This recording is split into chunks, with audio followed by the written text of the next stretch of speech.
Welcome to INSPIRECCM, the Institute for Public Informing of Research and Education in Critical Care Medicine. We are a nonprofit organization specialized on patient advocacy and ICU care. We recently traveled around the country to different medical conferences to interview intensive care unit doctors and nurses, people at the forefront who treat the critically ill, in an effort to draw attention to critical care medicine and to inform the public why it's vital to have a better system of delivery of ICU care. What is critical care? It's interesting. Critical care is a very poorly known specialty. Half my family doesn't really know what I do. They think I work in the emergency room. What critical care basically is the center of acute care management of all patients. We are the group that you never see when you leave the hospital, but you only want to see when you're really sick. When you look at a hospital, they'll look at if they can take care of the most sickest patients, and that's how hospitals are judged a lot of times. Intensive care is a team sport.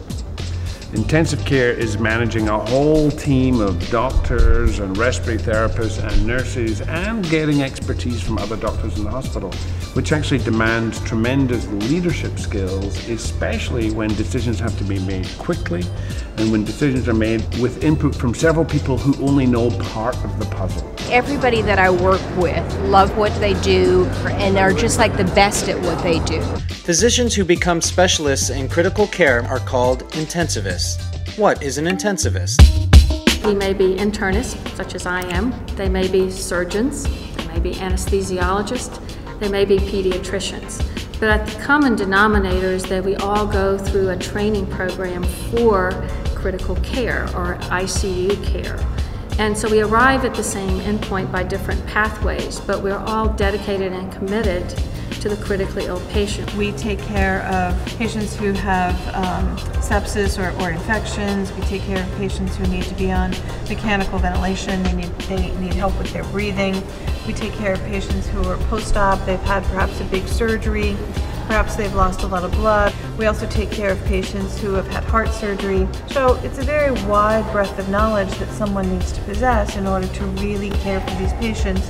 And the knowledge and the training of the intensive care physician is to quickly adjust the therapy to support that condition, whether it's getting better or whether it's getting worse. Now that we have an understanding of critical care medicine and intensivists, what are the benefits of having intensivists run the ICU in your hospital?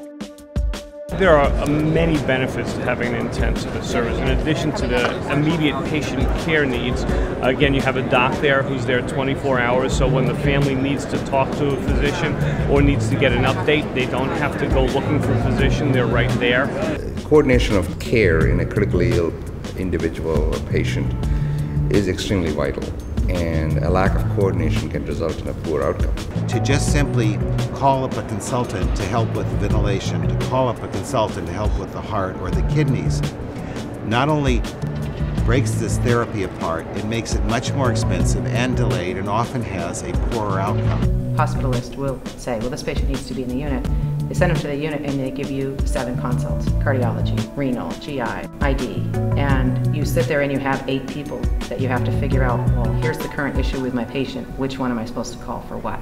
There's delays in treatment. There's a lot more time-consuming thoughts that need to go into it as opposed to saying, oh, this is my intensivist, boom, you call them and you have what you need. And when we have consultants on board, we're able to kind of orchestrate those consultants and make sure that everyone is looking at the total patient, the big picture, rather than just focusing on, the kidney or the heart or whatever organ system they are particularly invested in. It's more of a holistic view of the patient and the treatment when you have an intensivist, and when it's one intensivist there from the same group 24 hours a day.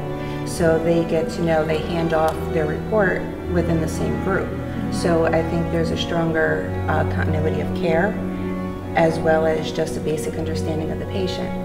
I think it's a safer practice for the patient as well. Do you think that the patients who come to the ICU, if there is a doctor available there 24/7, would get a better care as opposed to an ICU that you need to keep calling physicians to find out what they are?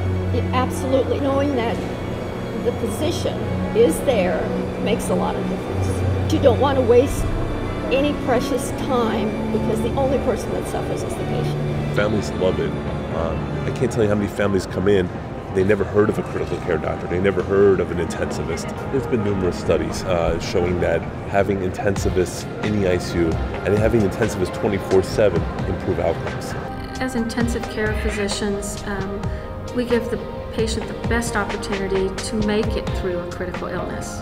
We have the expertise, we have the knowledge, we work with an outstanding team of professionals to save lives. But we also have the expertise to know when we can't save someone. And in that case, we make a transition to aggressive care for the end of life, supporting the patients, supporting the families. And I feel like that's just as important. It's helping people at the end of life make those transitions in a very, very respectful way.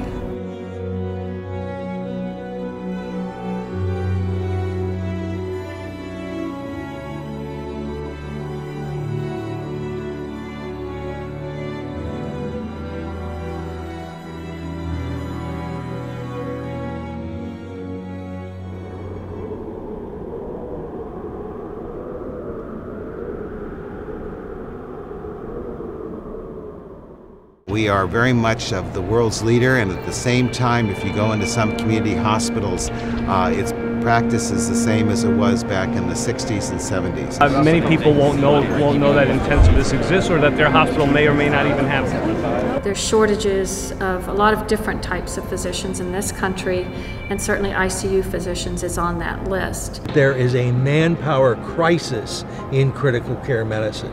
We are not turning out anywhere near enough skilled intensivists to cover all of those hospitals that need to have intensivist programs. This being such a vital part of healthcare, when patients are so critically ill, that's the time when you really need the resources there in place. So it should be a public health issue. It should be a major public concern that there are not enough of these types of doctors to really provide the care across the country that we need. You know, you get money, millions of dollars for cancer research or for cardiovascular research, and yet they don't understand that sepsis kills quite a few people, that acute lung injury claims a number of lives in the United States, and that these are under-recognized by the public at large. People understand what a lung specialist is. People understand what a heart specialist is, or a kidney specialist, or a surgical specialist, but they don't necessarily understand what an intensivist is. If I was, God forbid, in the ICU, I would want a critical care doctor taking care of me, because the critical care doctor, that's all they do. They know all the procedures in the ICU, they know the evidence-based medicine, they're certified, they do this all the time. They will deliver better outcomes, as proven by multiple studies. Intensive care physician in the ICU on a 24/7 basis make a huge difference in life and death. Clearly we know that as time goes on with the increasing number of patients, as the baby boomers age, we don't have enough critical care physicians to really be able to care for all of those people. We need to encourage the government to support these training programs. I think in general it's to encourage or inspire people to want to take part. I would like to see us having a better model of critical care delivery across regions and across the country. None of us know when and how and where we need these intensive care services. My first wish is that the remaining 4,000 hospitals that don't have intensivists will see this. There will be an enlightenment that will occur, and they will understand how important to quality patient care it is that they establish an intensivist program. One of the fundamental ways that we will do that is by increased awareness. And the awareness may come from the general population, but I think it really has to stem from the physicians and their societies realizing that by closely partnering with critical care medicine, the quality of care that they can give and the quality of life that will come to their patients afterwards will be greatly improved. One, I would like to see an increased public awareness of exactly what critical care specialists do, how they contribute to patient care, and how we can, as a society in America, make ourselves better in terms of providing 24/7, 365 coverage for those patients, which is something that we're striving to do.